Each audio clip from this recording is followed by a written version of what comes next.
Physics में अपन chapter number 16 पढ़ रहे थे।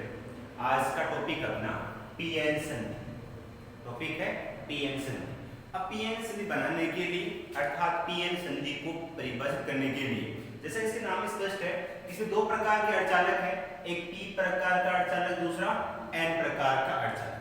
आपने पढ़ा था पी प्रकार चालक जिसके अंदर बहुसंख्यक आवेश वाहक क्या होते हैं, होल होते हैं, और अल्पसंख्यक आवेश वाहक इलेक्ट्रॉन होते हैं। इसी प्रकार से एन प्रकार के अर्धचालक में बहुसंख्यक आवेश वाहक इलेक्ट्रॉन होते हैं और अल्पसंख्यक आवेश वाहक होल होते हैं। तो पीएन संधि में क्या होगा, दो प्रकार के अर्धचालक काम में आएंगे, एक पी प्रकार अर्धचालक, दूसरा एन प्रकार का अर्धचालक।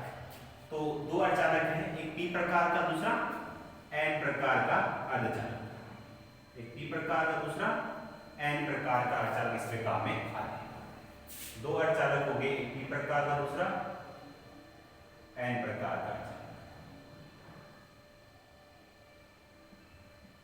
तो जो पी प्रकार का अर्धचालक है, दूसरा है एन प्रकार का अर्धचालक। पी प्रकार के अर्धचालक में बहुसंख्यक आवेश वाहक क्या होते हैं, होल।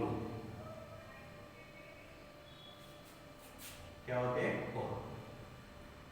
पी प्रकार के अर्धचालक में बहुसंख्यक आवेश वाहक होल होते हैं। एन प्रकार के अर्धचालक में बहुसंख्यक आवेश वाहक इलेक्ट्रॉन क्या होते हैं, इलेक्ट्रॉन। तो दो प्रकार के अर्धचालक काम में लिए, एक पी प्रकार का अर्धचालक, दूसरा एन प्रकार का अर्धचालक। तो पी प्रकार के अर्धचालक में बहुसंख्यक आवेश वाहक क्या होते हैं, होल होते हैं। एन प्रकार के अर्धचालक में बहुसंख्यक आवेश वाहक इलेक्ट्रॉन होते हैं। बात समझ में आ गई। इसके बाद में जो पी प्रकार के अर्धचालक में बहुसंख्यक आवेश वाहक होल हैं, वो ऋणात्मक आयनों के साथ में बंधे होते हैं। इनके साथ में क्या होते हैं, ऋणात्मक आयन होते हैं। और ये जो आपके इलेक्ट्रॉन हैं, ये धनात्मक आयनों के साथ में बंधे, धनात्मक आयनों के साथ में बंधे होते हैं। इस प्रकार से धनात्मक आयन हो गए और ये आपके ऋणात्मक आयन है।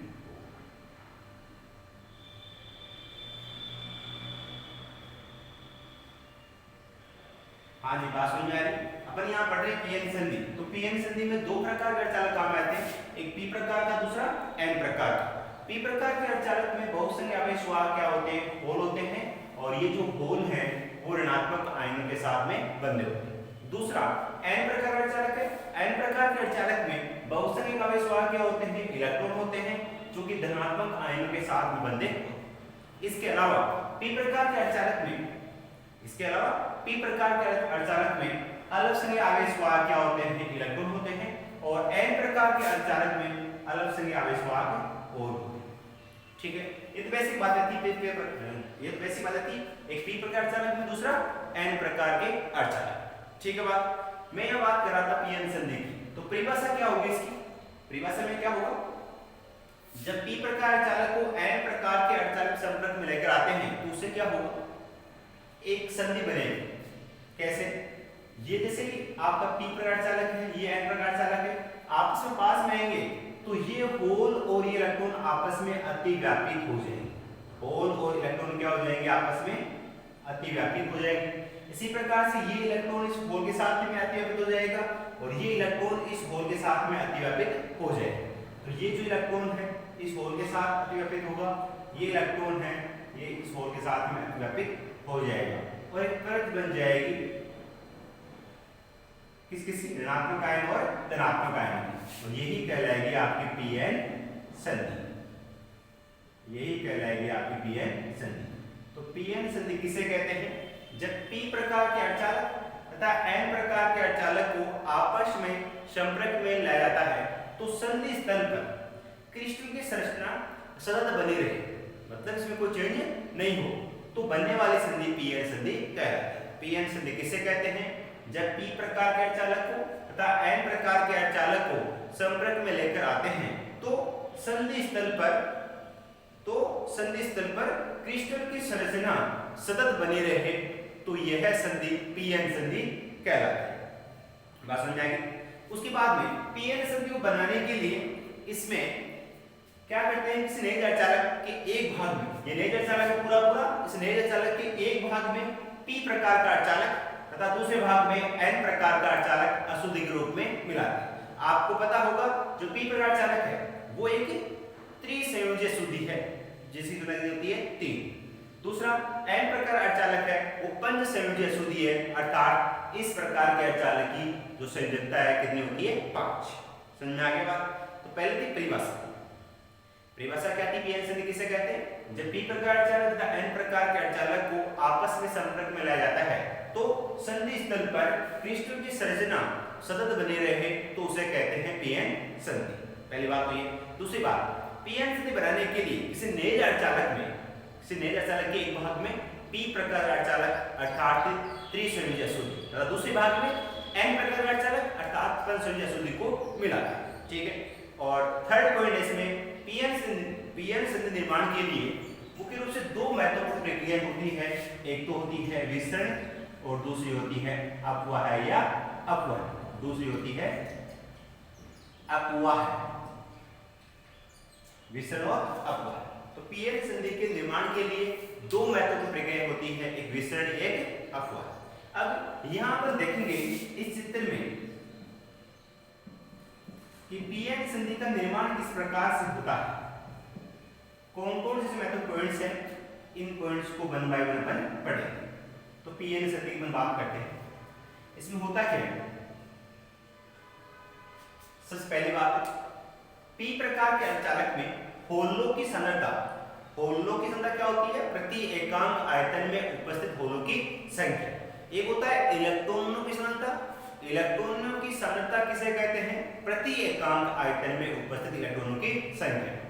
तो होता क्या है इसके अंदर, p प्रकार के अर्धचालक में होलों की सांद्रता इलेक्ट्रॉन की सांद्रता की तुलना में अधिक होती है तथा इसी प्रकार n प्रकार के अर्धचालक में इलेक्ट्रॉनों की सांद्रता होलों की सांद्रता की तुलना में अधिक होती है। बात समझ में आ गई। फर्स्ट पॉइंट है इसका क्या, कि p प्रकार के अर्धचालक में होलों की सांद्रता इलेक्ट्रॉन की सांद्रता की तुलना में अधिक होती है तथा n प्रकार के अर्धचालक में इलेक्ट्रॉन की सांद्रता होलों की सांद्रता की तुलना में अधिक होती है। बात समझ में आ गई। उसके बाद में जब p प्रकार के अर्धचालक को n प्रकार के अर्धचालक के संपर्क में लेकर आते हैं तो p क्षेत्र के बहुसंख्यक आवेश वाहक पोल n की ओर तथा n क्षेत्र के बहुसंख्यक आवेश वाहक इलेक्ट्रॉन p की ओर गति करते हैं। तो बहुसंख्यक आवेश वाहक संधि तल के आर पार गति करते हैं तो यह प्रक्रिया कहलाती है विसरण कहलाती है। ये जो प्रक्रिया है वो क्या कहलाती है, विसरण कहलाती है। ठीक है। तो मैंने फर्स्ट पॉइंट क्या बताया, जब p, इसके अंदर क्या होता है, p प्रकार के अर्धचालक में होलों की सांद्रता इलेक्ट्रॉन की सांद्रता की तुलना में अधिक होती है तथा n प्रकार के अर्धचालक में इलेक्ट्रॉनों की सांद्रता होलों की सांद्रता की तुलना में अधिक होती है। फर्स्ट पॉइंट था। सेकंड पॉइंट, जब p प्रकार के अर्धचालक को n प्रकार के अर्धचालक के संपर्क में लेकर आते हैं तो p क्षेत्र की बहुसंख्यक आवेश वाहक पोल n की ओर तथा n क्षेत्र के बहुसंख्यक आवेश वाहक इलेक्ट्रॉन p की ओर गति करते हैं। यह है प्रक्रिया विसरण कहलाती है। उसके बाद में नेक्स्ट पॉइंट है इसका, बहुसंख्यक आवेश वाहक क्या, बहुसंख्यक आवेश वाहकों की इस संधि तल के आर पार गति के कारण बहने वाली धारा विसरण धारा कहलाती है। बहने वाली धारा विसरण धारा कहलाती है, विसरण धारा कहलाती है, जिसकी दिशा P से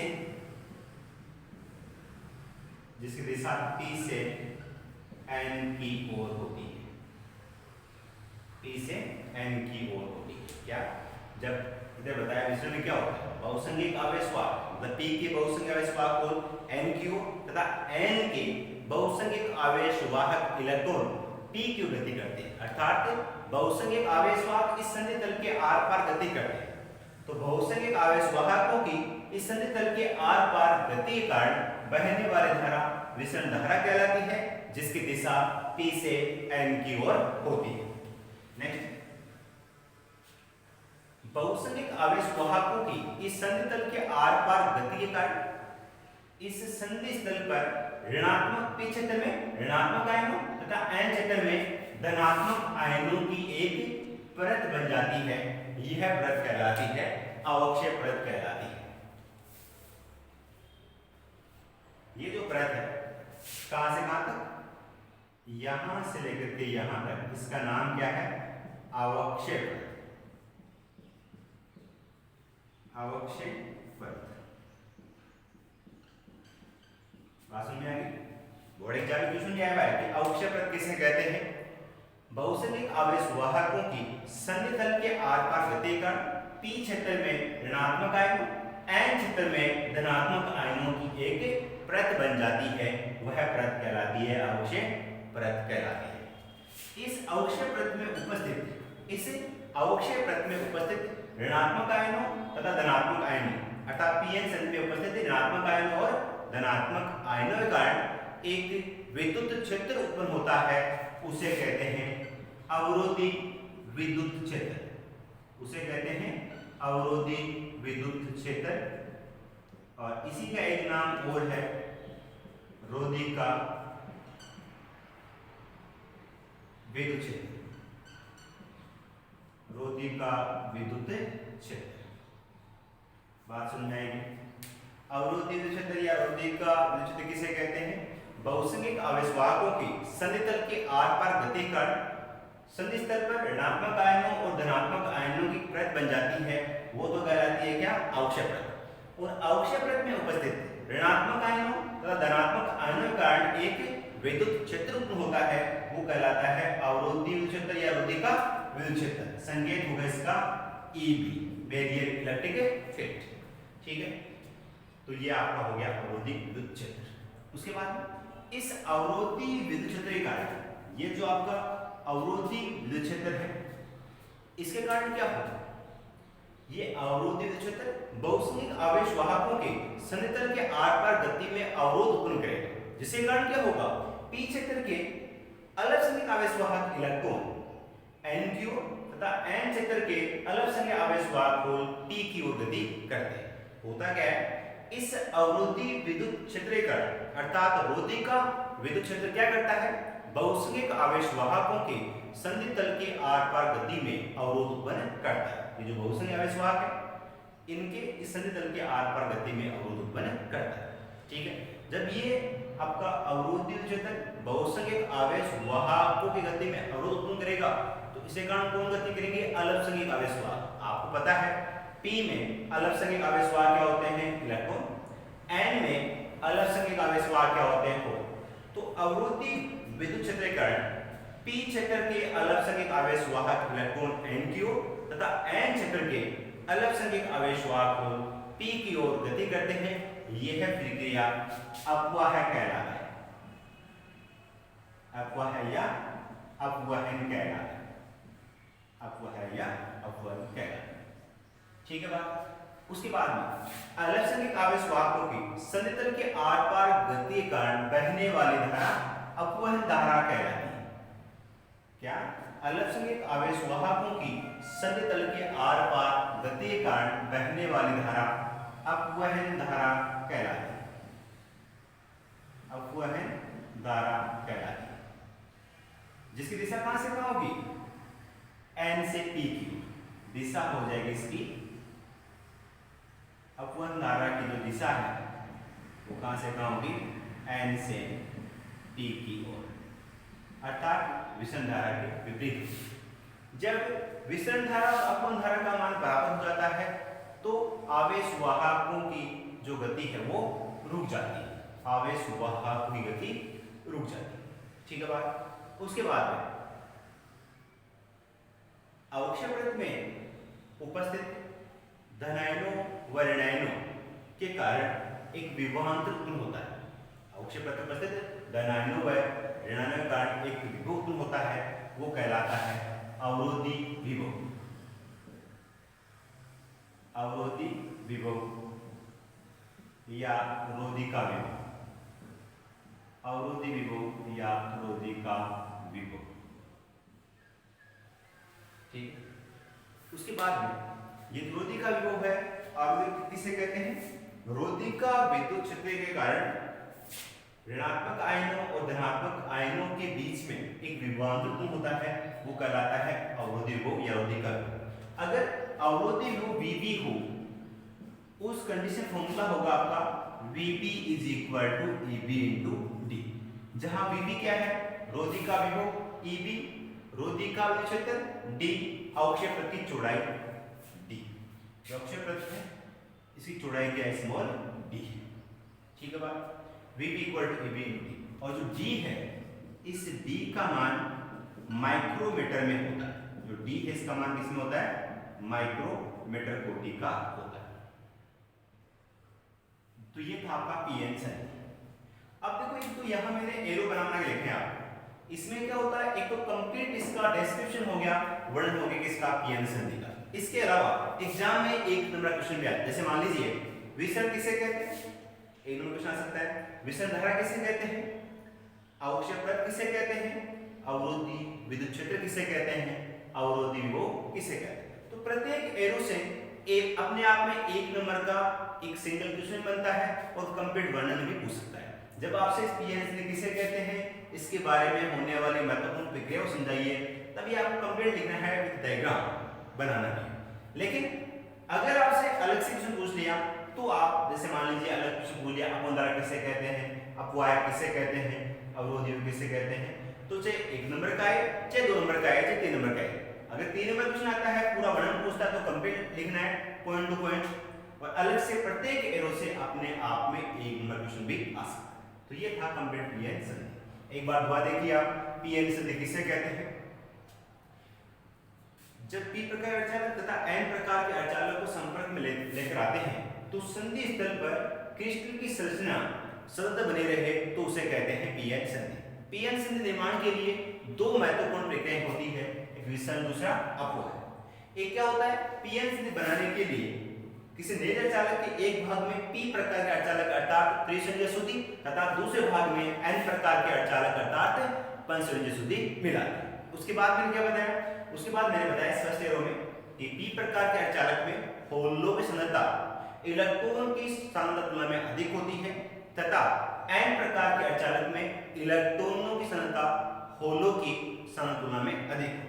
नंबर 2 पॉइंट था, जब पी प्रकार अर्धचालक को एन प्रकार के अर्धचालक के संपर्क में लेकर आते हैं तो पी प्रकार के अर्धचालक से बहुसंख्यक आवेश वाहक होल एन की ओर तथा एन प्रकार के अर्धचालक से बहुसंख्यक आवेश वाहक इलेक्ट्रॉन पी की ओर गति करते हैं।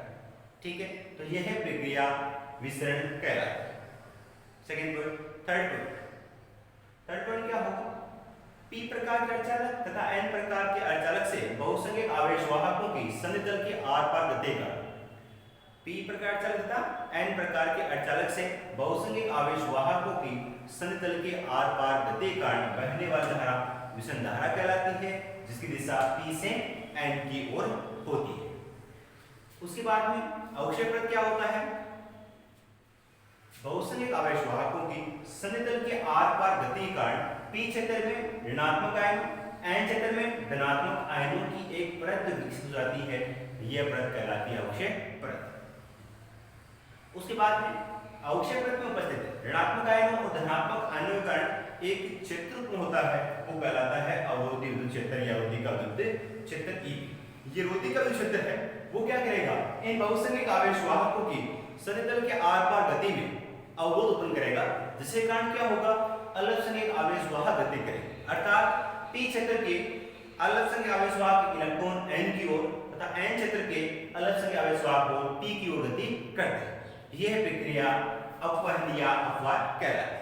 ठीक है, उसके बाद में अल्पसंख्यक आवेश वाहकों की संधि तल के आर पार गति के कारण बहने वाली धारा अपवहन धारा कहलाती है, जिसकी दिशा N से P की ओर। तो विसरण धारा P से N की ओर, अपवहन धारा N से P की ओर। जब अपवहन धारा और विसरण धारा दोनों बराबर हो जाती है तो आवेश वाहक गति रुक जाती है।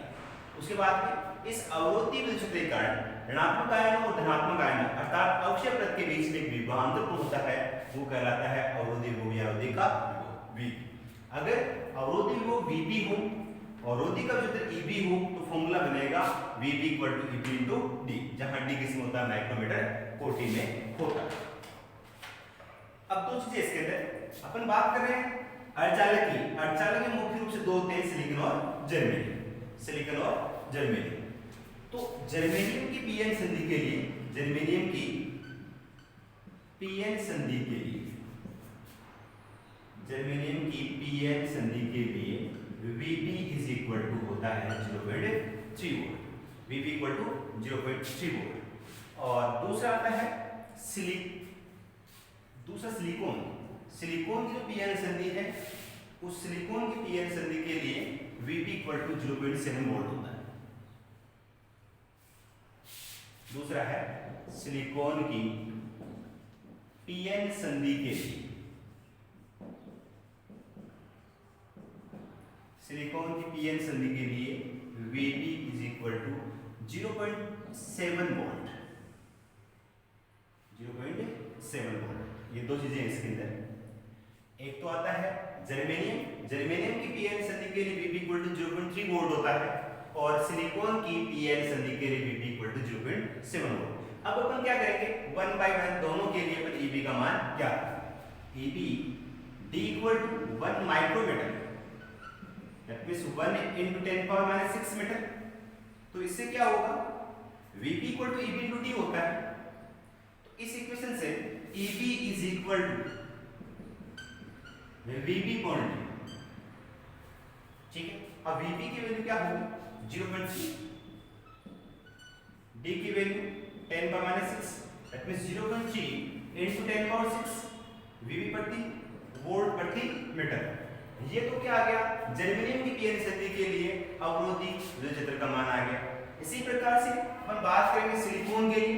तो सिलिकॉन में क्या होगा, Eb is equal to Vp point, Vp की वैल्यू क्या है 0.7, D की वैल्यू क्या है 1 माइक्रोमीटर, 1 into 10 पावर -6 मीटर। तो Eb is equal to 0.7 into 10 power -6 volt प्रति मीटर।